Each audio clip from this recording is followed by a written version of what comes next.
السلام علیکم دوستو آج 31 دسمبر 2019 منگل کا دن ہے۔ دنیا کی بڑی اور بہترین اپڈیٹس میں آج آپ سنیں گے کہ امریکی فورسز کا فضائی حملے سے 15 ایرانی جنگجوؤں کو مارنے کا دعویٰ۔ کالعدم ٹی ٹی پی کمانڈر قاری سیف اللہ محسود افغانستان میں ہلاک کر دیا گیا۔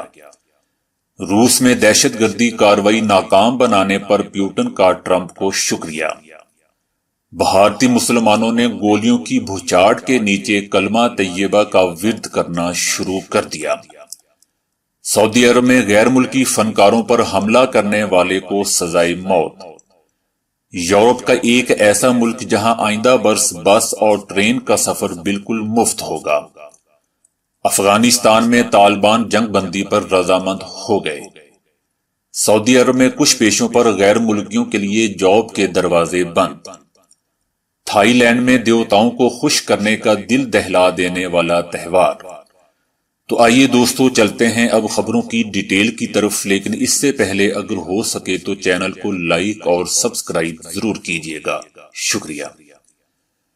دوستو امریکی فورسز نے مغربی عراق میں فضائی حملہ کر کے 15 ایرانی جنگجوؤں کو مارنے کا دعویٰ کیا ہے۔ لیکن دوستو یاد رہے کہ امریکہ نے یہ صرف دعویٰ کیا ہے۔ امریکہ کا دعویٰ کتنا ریلائبل ہوتا ہے ہم سب جانتے ہیں۔ کچھ عرصہ قبل امریکہ نے ایران کا ڈرون مارنے کا بھی دعویٰ کیا تھا، وہ کتنا سچا تھا آپ سب جانتے ہیں۔ پینٹاگون کی جانب سے جاری بیان میں کہا گیا ہے کہ فضائی حملہ جنگجوؤں کی جانب سے عراقی فوجی اڈے پر راکٹ حملے کے جواب میں کیا گیا۔ امریکی وزارت دفاع کے مطابق کتائب حزب اللہ نے 30 راکٹ داغے جس میں امریکی جاسوس ہلاک ہوا تھا۔ امریکہ نے ایران نواز جنگجوؤں پر حملے کو اپنی طرف سے کامیاب قرار دیا ہے۔ ایران نواز گروہ کتائب حزب اللہ کو 5 ٹھکانوں کو نشانہ بنایا گیا۔ امریکی وزیر خارجہ مائک پومپیو نے کہا کہ فضائی حملے امریکی فورسز کو درپیش خطرات کے جواب میں کیے گئے۔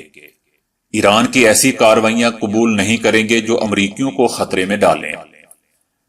دوستو ادھر کالعدم ٹی ٹی پی کا کمانڈر قاری سیف اللہ محسود افغانستان میں مارا گیا ہے۔ اسے خوست میں نامعلوم افراد نے فائرنگ کر کے قتل کر دیا۔ قاری سیف اللہ محسود خودکش جیکٹس اور بم تیار کرنے میں ماہر تھا۔ پاکستانی سیکیورٹی اداروں کو دہشت گردی کے متعدد واقعات میں ملوث ہونے کے سبب مطلوب تھا۔ خصوصاً سال 2015 میں کراچی میں ہونے والے بس خودکش حملے کی ذمہ داری بھی اس نے قبول کی تھی۔ اس حملے میں 59 افراد مارے گئے تھے۔ پاک فوج کی جانب سے وزیرستان میں چند سال قبل کیے گئے انسداد دہشت گردی آپریشن کے دوران سیف اللہ محسود جان بچانے کے لیے افغانستان فرار ہو گیا تھا اور تب سے وہیں روپوش تھا۔ دوستو ادھر روسی صدر پیوٹن نے امریکی صدر ٹرمپ سے ٹیلی فون پر بات کر کے روس میں دہشت گردی کی کارروائی کو ناکام بنانے میں امریکہ کا اطلاع دینے پر ان کا شکریہ ادا کیا ہے۔ امریکہ کی جانب سے یہ اطلاع خصوصی سروسز کے ذریعے فراہم کی گئی تھی۔ اس کے علاوہ دونوں لیڈروں نے دہشت گردی سے نپٹنے کے لیے 2 طرفہ تعاون کو جاری رکھنے سے بھی اتفاق کیا ہے۔ دوستو بھارت میں مسلمانوں نے مودی کی انتہا پسندی کے خلاف کلمہ حق بلند کر دیا ہے۔ بھارت میں خطرات بڑھتے جا رہے ہیں۔ اس بات کا اندازہ آپ اس سے لگا سکتے ہیں کہ بھارتی مسلمانوں نے مظاہرے کے دوران آنسو گیس کی شیلنگ، لاٹھی چارج اور گولیوں کی بھوچاٹ کے دوران کلمہ طیبہ کا ورد کرنا شروع کر دیا ہے، جو اس بات کی نشانی ہے کہ اب مسلمان پیچھے ہٹنے والے نہیں۔ ہماری دعا ہے کہ اللہ پاک بھارتی اور وادی کے مسلمانوں کی مدد فرمائے جو اپنے حق کے لیے آواز بلند کر رہے ہیں۔ یقیناً وہ اپنے مقصد میں کامیاب ہوں گے کیونکہ ان کا مقصد نیک ہے۔ اس مقصد میں مسلمانوں کے ساتھ ہندو، عیسائی، سکھ بھی شامل ہو گئے ہیں۔ مظاہروں کے دوران مودی سرکار کا اصل چہرہ دنیا کے سامنے آ گیا ہے اور اب بنیادی حق کے لیے احتجاج کرنا بھی جرم بن گیا ہے۔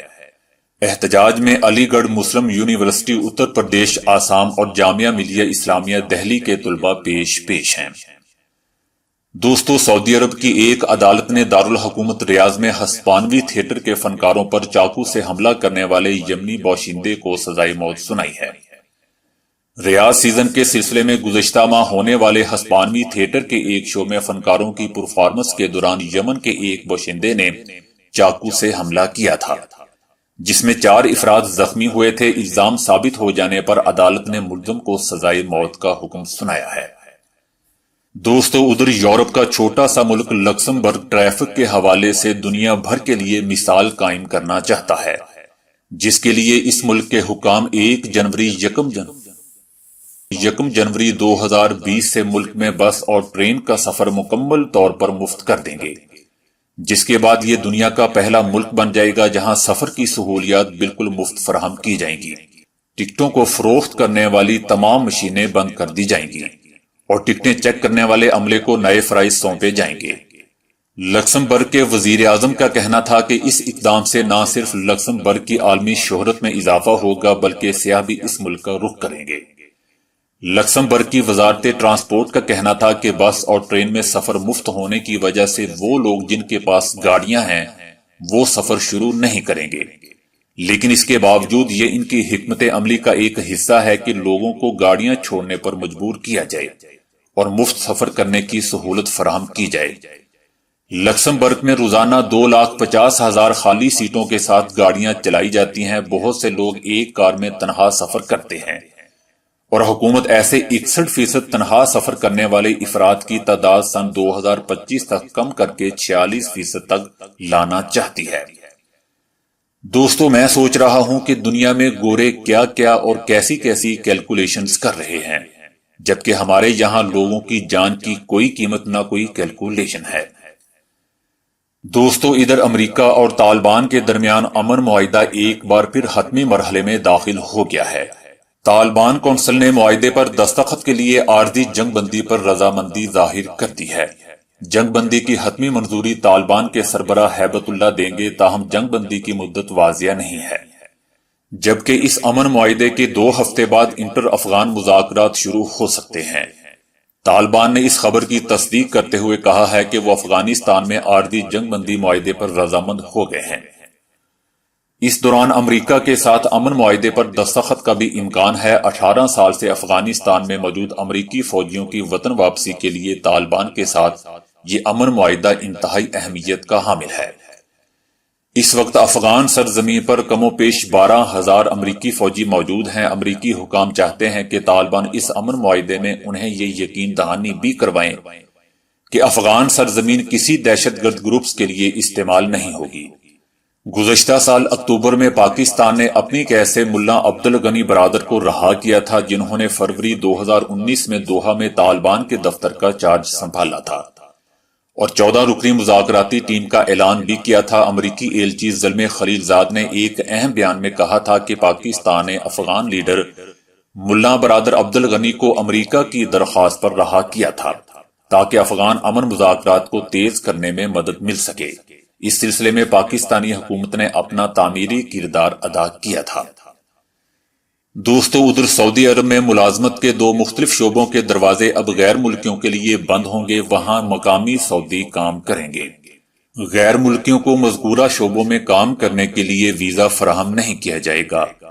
ہوٹل اور فرنیشڈ اپارٹمنٹ وہ 2 شعبے ہوں گے جہاں غیر ملکیوں کو نوکریاں نہیں ملیں گی۔ سعودائزیشن کا آغاز کر دیا گیا ہے، جس کے تحت اسپیشلسٹ اور کلیدی پیشوں کی جاب سعودی شہریوں کو دی جائے گی، جس پر عمل درآمد کا آغاز گزشتہ روز سے کیا جا چکا ہے۔ مرحلہ وار غیر ملکیوں کو فارغ کیا جائے گا اور خالی ہونے والی اسامیوں پر مکمل طور پر سعودی کام کریں گے۔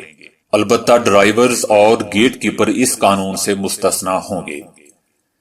دوستو، یوں تو دنیا کے ممالک میں مذہبی تہواروں پر کچھ عجیب و غریب روایات لوگوں کی توجہ کا مرکز بن جاتی ہے، لیکن تھائی لینڈ میں ایک مذہبی تہوار میں یہ روایت کچھ خوفناک اور دل دہلا دینے والی ہیں، جس میں شرکت کے لیے ہزاروں افراد جمع ہو جاتے ہیں۔ یہاں کے لوگوں کی روایات کے مطابق اس میلے کا باقاعدہ آغاز 150 سال قبل ہوا تھا، جب لوگ 9ویں مہینے کے پہلے 9 دن تک اپنے 9 دیوتاؤں کی عبادت کرنا بھول گئے تھے۔